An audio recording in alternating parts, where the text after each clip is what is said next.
I want to talk about how we could solve for missing sides using the fact that two shapes, in this case triangles, are similar. Now, first of all, I've stated that triangle ABC is similar. Please notice this symbol right here. This is the symbol for similar. Remember, congruent has that and then the two equal signs under it. But that's what the symbol for similar is to X, Y, Z.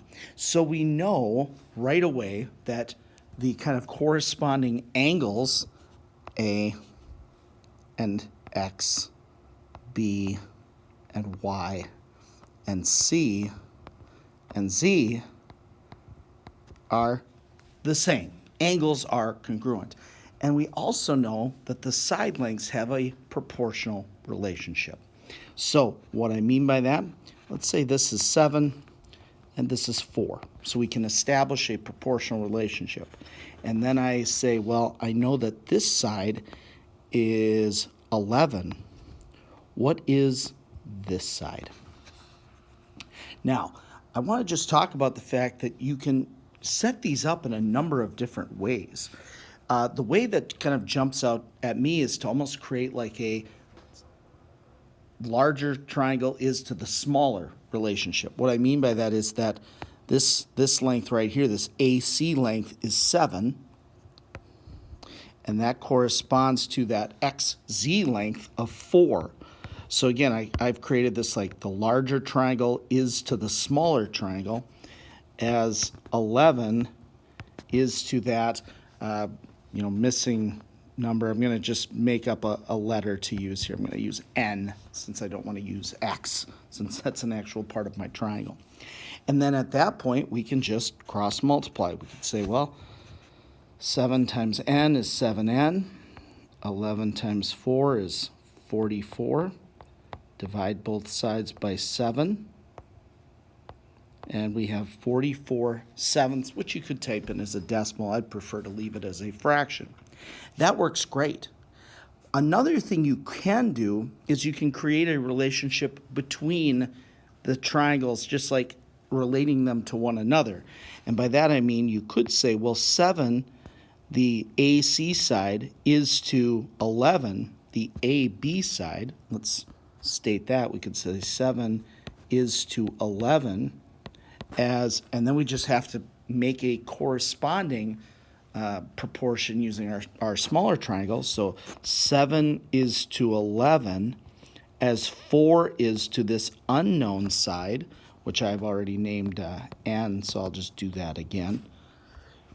And we cross multiply. We have 7N equals 44.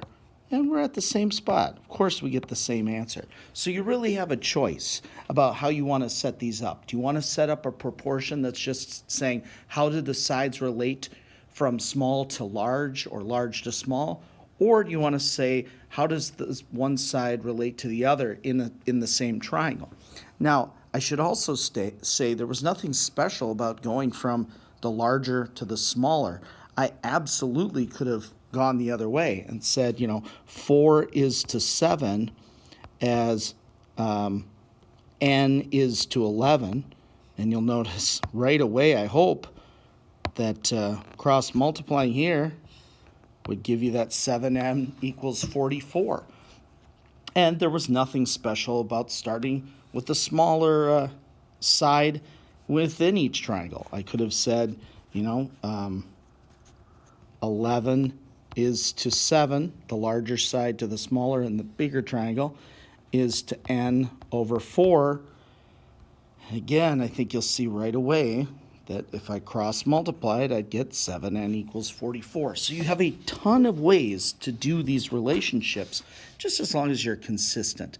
But there's nothing special about picking one over the other, and that's kind of one of the things that's nice, but also something that's kind of tricky at first, is that you have a lot of options. Let's do one more.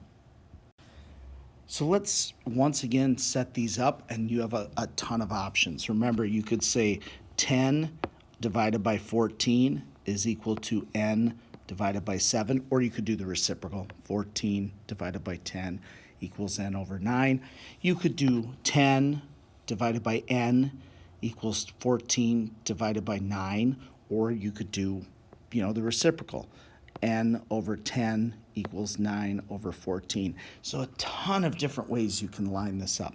Again, my kind of personal preference is to relate one side to the corresponding side. So 10 over n, so using this relationship that this side and this side are proportional, 10 over n is equal to 14 over 9. And again, you just have to make sure you say, well, if I started with the larger triangle in the numerator, 10 is to n, I have to do that in my proportion of the kind of known sides as well. We're going to cross multiply. So 10 times 9 is 90, equals 14 times n, or 14n. Divide both sides by 14. They are both even, so I could reduce that to 44 or 45 sevenths. So, important thing to remember, there are lots of ways to set these problems up. Just be careful with your consistency and making sure you've kept the numerator and denominator kind of in the same order. If this video helped you, please like and subscribe for more geometry help.